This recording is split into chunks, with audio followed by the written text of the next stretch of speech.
Constituency में जाके प्रचार किया था, उसके आधार पर, और हमारा एक योजना था पंचरत्न योजना, उसमें लोगों का रिएक्शन देके हमें ये रिजल्ट नहीं एक्सेप्ट किया था। एक्चुअली हमारा सीट बढ़ेगा, इवन हमारा नेता का मानना ये था कि हम पूर्ण सरकार बन जाएगा, लेकिन जनता का जनादेश हम एक्सेप्ट करके और आगे कैसा करने का वो हम सोच रहे हैं अभी। आपकी सरकार बन जाएगा ये आपने एक्सपेक्ट किया था, कैसे? मतलब आप कह रहे थे कि आप अपने दम पर क्लियर मैंडेट ले आते, 113 हाँ, जेडीएस ले आते। जी जी। एक्चुअली कुमार स्वामी ने, पूर्व मुख्यमंत्री कुमार स्वामी ने क्या ये किया था कि 110 कॉन्स्टिट्यूंसी में जाके पूरा तालुक और विलेज में जाके उन्होंने प्रचार किया था, लेकिन बाद में वो पहले मुख्यमंत्री था 2018 2006 to 8, उस टाइम भी उन्होंने फार्मर्स का लोन वेव अप किया था, इसका वजह, और अच्छा अच्छा स्कीम्स भी दिया था। इसके वजह से हम सोच रहे थे 2023 में हम पूरा मेजोरिटी मिलेगा करके हम सोच रहे थे। किसके साथ मिलकर मेजोरिटी? किसके साथ मिलकर, कांग्रेस के साथ या बीजेपी के साथ? क्या सर, सॉरी? किसके साथ मिलकर मेजोरिटी, कांग्रेस के साथ या बीजेपी के साथ?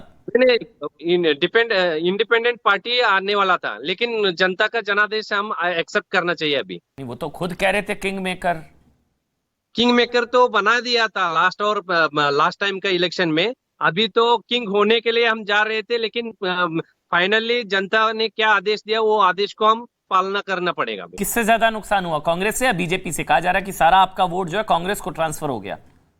वो तो दोनों हाँ, मैक्सिमम वोट तो कांग्रेस से है हुआ, कांग्रेस को ट्रांसफर हो गया।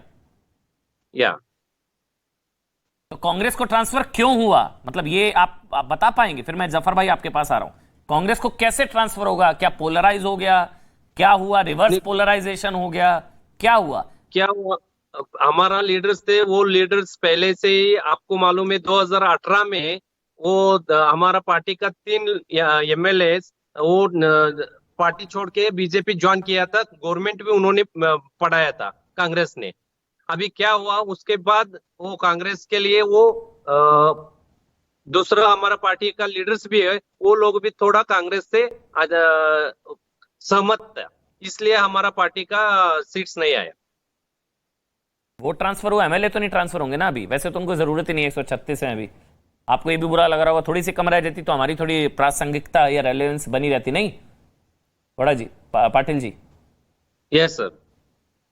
ठीक है, जफर हाँ पहले हाँ जफर हाँ बोले पूछिए डायरेक्ट पूछिए। डे वन से ही जफर जी, ये इलेक्शन आपको नहीं लग रहा कि पूरा का पूरा एक पक्षी चुनाव था और ये कांग्रेस के पक्ष में एक पक्षी था पूरी तरीके से?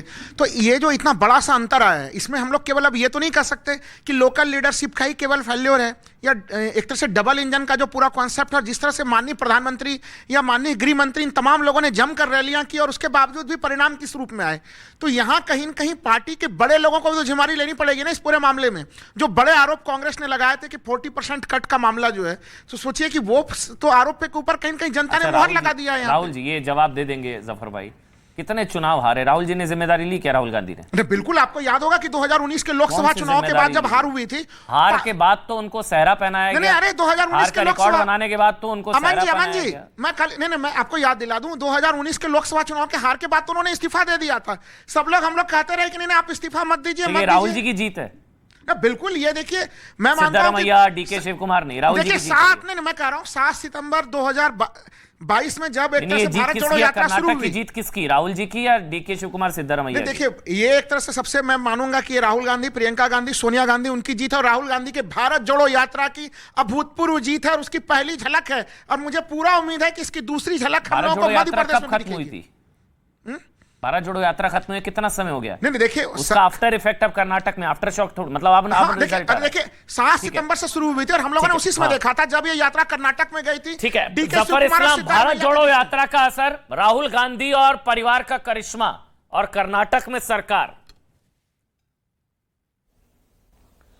देखिए, सबसे पहली बात तो ये मैं कहना चाहता हूं कि आज राहुल जी ने अभी आके 1-1.5 मिनट तक आप लोगों को एड्रेस किया। आज जो अपनी जीत का सेहरा लोगों ने, अगर उसकी वजह से जीत का सेहरा पहनाया गया उनको, तो आखिर जनता को एड्रेस करेगा, कुछ बातें करेगा, लेकिन ये भी जो उनको बताया गया था, पढ़ाया गया था, समझाया गया था, पीछे खड़े लोग उनके जो पार्टी के कह रहे थे इससे ज्यादा नहीं बोलना है, इससे ज्यादा नहीं बोलना है, वो उनकी बातों का क्या असर होगा बताइए इलेक्शन में। भाई लोकल इश्यूज थे, लोकल इश्यूज पे लड़ा गया था, लोकल इश्यूज में कुछ बातें उनकी ज्यादा अपील कर गई हैं लोगों में, उनको ज्यादा आशीर्वाद मिला जनता का, इसकी समीक्षा की जाएगी। लेकिन राहुल गांधी आके इतना भी नहीं बात कर पाए जो उनको बात करना चाहिए था। तो ये किसकी जीत है? डेढ़ मिनट में वो तो फिर ये किसकी जीत है अगर राहुल जी की नहीं आपके हिसाब से? तो local leadership, DK Shivakumar, Siddaramaiah, उनकी जीत है आपके हिसाब से, या एंटी इनकम्बेंसी 85 से जो है उस एंटी इनकम्बेंसी का रिजल्ट है ये? नहीं, देखिए जो सिद्धारमैया हो, डीके शिव कुमार हो या और भी कोई लीडर उनके हो, उन्होंने जो झूठ फैलाने में की कोशिश की उसमें कामयाब हुए। जो नैरेटिव बिल्ड करना चाहते थे वो नैरेटिव में कहीं ना कहीं थोड़े कामयाब है, उससे उसका जो है अंतर जो है उनको 2-4% वोट का जो है उनको मिला है और उससे सीटों में तब्दील हुई है। और मुझे नहीं लगता कि इसका और कोई उसका कारण होगा, लेकिन फिर भी जब मैंने कहा आपसे कि इस पूरी चीज की समीक्षा की जाएगी और समीक्षा करने के बाद जो सही चीजें हैं वो उभर के आएंगे, लोगों के साथ शेयर करेंगे और उस पर हम लोग कोर्स करेक्शन भी करेंगे।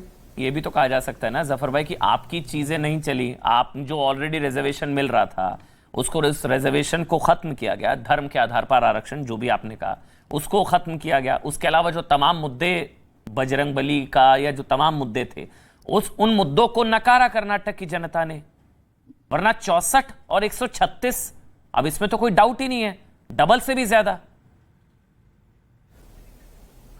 पाटिल जी, मैं इस बात को तस्लीम करता हूं कि कर्नाटक की जनता ने आशीर्वाद जो है कांग्रेस को दिया है, लेकिन फिर भी हम धन्यवाद करना चाहते हैं कर्नाटक की जनता को। हमने उसने बराबर कर्नाटक की जनता ने हमें आशीर्वाद दिया है, हमारी पार्टी को आशीर्वाद दिया है। इस बार अगर कोई कमियां रह गई हो तो मैंने कहा कि उसकी समीक्षा करके सोचना पड़ेगा आखिर कमियां कहां रही हैं, इसलिए कि और जो कमियां रहेंगी उसको सुधारेंगे। लेकिन आपके माध्यम से, आपके चैनल के माध्यम से कर्नाटक की जनता को धन्यवाद भी देना चाहता हूं पार्टी की तरफ से, और ये भी उनको सुनिश्चित करना चाहता हूं कि आपकी जो उम्मीदें और जो कांग्रेस ने वायदे किए हैं उसको जमीन में धरातल पर उतारने में एक कंस्ट्रक्टिव रोल हमारी पार्टी करेगी। एक कंस्ट्रक्टिव अच्छा, सवाल आपको डीके शिव कुमार से कभी भी कोई उम्मीद बची है? डीके शिव कुमार से कोई उम्मीद बीजेपी को? किस बात की उम्मीद? वो अभी सीएम को लेकर लड़ाई चलेगी ना वहां पर, सिद्धारमैया को सीएम, डीके शिव कुमार से असम रिपीट, कोई डीके शिव कुमार से कोई उम्मीद बीजेपी को अभी? क्या दरवाजे बंद है? मतलब डीके शिव कुमार दरवाजे बंद है, वो असम रिपीट वाली ऑप्शन नहीं है, दरवाजे बंद है, आप ये कह रहे हैं? देखिए, इन सब बातों की जानकारी मुझे, जिस चीज की जानकारी नहीं है, जिस चीज के बारे में मुझे कोई टीका टिप्पणी नहीं करनी चाहिए, ये उनका आंतरिक मामला है, वो अपना डिसाइड करे वो कौन उनका मुख्यमंत्री होगा, कौन नहीं मुख्यमंत्री होगा। हमारे पाले में कुछ ऐसी बातें होंगी तो हम उसकी चर्चा करेंगे। स्पेकुलेट करके कोई ऐसी बातें करना जो है वो अनुकूल नहीं होगा आज के सिचुएशन में। आज तो मैं उनको बधाई दे रहा हूं, सरकार बनाए, हम एक कंस्ट्रक्टिव रोल प्ले करेंगे, यही हमारी कोशिश होगी। ठीक है, सुप्रिया जी कुछ कहना चाह रहे हैं, फिर पाटिल जी आ रहा हूं आपके पास, बोलिए। अनुराग भाई आ रहा हूं। मेरा एक सवाल है जफर भाई से। बिल्कुल लोकतंत्र की जीत हुई है, जीत हार लगी रहती है, इस पे मेरा सवाल नहीं है। सवाल बस इतना है कि आपको नहीं लगता है कि अब एक जो मुद्दे हैं, जो हमेशा एक धर्म को आगे रख के रोटी से ज़्यादा राम की चिंता या हनुमान की बातें या इस तरह की बातें, मैं बात कर रही हूँ जो कर्नाटका का एक जो एक जेंट्री है, जैसे मैं वहाँ पे जब ग्राउंड पे गई, उनसे मेरी बात हुई तो मुझे ये लगा कि उनके दिल में यह है कि उनको ना हनुमान से मतलब, ना राम से मतलब, उनको मतलब है कि वहाँ सुरक्षा की क्या बात करते हैं आप, लॉ एंड ऑर्डर की बात करते हो। तो ये भ्रष्टाचार के मुद्दे थे, क्योंकि भ्रष्टाचार, जब मान लीजिए माइनिंग में भ्रष्टाचार हो रहा है, इससे आम लोगों को मतलब नहीं है, लेकिन अगर आधार कार्ड बनाने के लिए भ्रष्टाचार, मतलब इस कदर वहाँ पे भ्रष्टाचार है, करप्शन है, ये मुद्दे थे। और शायद यही एक रीजन है कि कांग्रेस की इतनी बड़ी जीत हुई है। तो आपको नहीं लगता कि अब कहीं ना कहीं धर्म को जो है दरकिनार करके और मुद्दे की बात होनी चाहिए, अब बीजेपी को इस मुद्दे पे लड़ना चाहिए? नहीं, लेकिन वो तो इशू तो कांग्रेस लेकर आई ना मैनिफेस्टो में। बहरहाल पाटिल जी आप बोल लीजिए, फिर मैं जफर भाई आपके पास आ रहा हूं, अनुराग भदौरिया आ रहा हूं। बोलिए आप पाटिल जी, कुछ कहना चाह रहे थे आप? एक्चुअली क्या हुआ सर, आप एक अच्छा मुद्दा आपने अभी निकाल दिया था। इन्होंने 40% का सरकार, और ये बीजेपी वाले कब इन्होंने गवर्नमेंट बनाया था, उस वक्त से वो लोग सिर्फ धर्म में बीच में का इश्यू बना रहे थे, लेकिन उसको डेवलपमेंट का कोई भी मुद्दा नहीं था इनके पास। वो इधर कितना मोदी जी ने 15 रोड शो किया, मोदी जी के नाम पे ये वोट मांगा है। इन्होंने खुद का कुछ डेवलपमेंट का ऊपर वोट नहीं मांगा। और हमारा जेडीएस पार्टी सेक्युलर पार्टी, हम जातीयतीत है, हमारा पक्ष का नाम ही जातीयतीत है। हम किसी का भी जाति लेके हम वोट नहीं मांगे थे। हमारा पूरा हमारा कोशिश ये था कि डेवलपमेंट के ऊपर हम वोट मांगने थे, क्योंकि कुमार स्वामी ने फार्मर का लोन वेव अप किया था। इतना साल 14 महीने का गवर्नमेंट था, उस वक्त 25,000 करोड़ का उन्होंने लोन वेव अप किया था। फिर भी जनता ने नहीं, हमको आशीर्वाद नहीं किया, फिर भी हम एक्सेप्ट कर रहे हैं। अनुराग, क्या इन चुनावों का असर होगा आगे? अभी मध्य प्रदेश में चुनाव है, फिर राजस्थान में, फिर आगे 2024 का चुनाव। अनुराग, देखिए, एक चीज तो तय मान के चलिए कि जनता को इस बात का एहसास हो गया है कि भारतीय जनता पार्टी जनता के मुद्दों पे बात नहीं करती, चाहे कर्नाटक का चुनाव हो, चाहे उत्तर प्रदेश का चुनाव हो। भारतीय जनता पार्टी हमेशा मुद्दों से हट के राजनीति करना चाहती है, लेकिन जनता ने उनको अब जनता समझ गई है। जैसे अभी आपने बोला कि पहले सोशल मीडिया पे अपनी बातें फैलाते थे, अब बीजेपी के प्रवक्ता कह रहे हैं कि सोशल मीडिया पे इन्होंने ज्यादा बातें कर दी। इसके मतलब कि आपके जो प्रोपेगेंडा था वो अब जनता जान चुकी है। नहीं तो देखिए, मैंडेट ऐसे जिस तरह का मैंडेट कर्नाटक में मिला है, जो विधानसभा का चुनाव की बात करें आप, तो एकदम डबल सीटों से भी ज्यादा अगर मैंडेट मिलता है, तो इससे जनता ये अब मान चुकी है, पूरे देश की जनता, कि भारतीय जनता पार्टी कभी भी जनता के, किसान के साथ नहीं होती है, युवाओं के साथ नहीं होती है, महिलाओं के साथ नहीं होती है, देश के विकास की बात नहीं करती है। ये क्लियर हो चुका है। यही मुद्दे मेन होते थे, हम लोग जब डिबेट में बात करते थे, लेकिन भारतीय जनता पार्टी डिबेट में कहीं बजरंगबली को लेके आ जाएगी, कभी प्रभु राम की बात करने लगेगी। तो वो लोग भी तो, बजरंगबली प्रभु राम भी तो जानते हैं ना कि मेरे बच्चों की बात तो लोग करते ही नहीं है, ये हमारे नाम पे राजनीति करते हैं। तो वो भी अब नहीं चाहते कि मेरे नाम पे राजनीति करें। इसलिए इन्होंने जो धर्म की राजनीति शुरू की थी, अब ये इनको समझना पड़ेगा कि धर्म की राजनीति से आपका कुछ नहीं होगा, राजनीति के अंदर धर्म लाना पड़ेगा। ठीक है, राजनीति में धर्म लाना पड़ेगा, तभी आप जाके कुछ हो सकता है। लेकिन अब बीजेपी के बस की बात नहीं है। बीजेपी तो अब पूरे देश से इसका सफाया होना तय है। ठीक है अनुराग, ये जो यूपी के निकाय चुनाव में मेयर, पंचायती, जो क्या इसको बुलडोजर मॉडल पर रेफरेंडम या इसको मिट्टी में माफिया पर रेफरेंडम मान सकते हैं हम? आपको लगता है ये उस पर मोहर है जनता की या नहीं? देखिए, अब आपको एक बात मान के चलनी पड़ेगी। जिस तरह का चुनाव अगर आप देखेंगे कि यहाँ पे जिस तरह का चुनाव हुआ उत्तर प्रदेश में, तो मैं बार बार आपसे कह रहा हूं कि उत्तर प्रदेश के चुनाव में शहर के अंदर में भारतीय जनता पार्टी का दबदबा रहता था। अब शहर में भी समाजवादी पार्टी घुस गई। अब समाजवादी पार्टी ये कहते थे परसेंटेज में, परसेंटेज की बात इसलिए कर रहा हूं कि समाजवादी पार्टी का ज्यादा परसेंटेज होता ही नहीं था।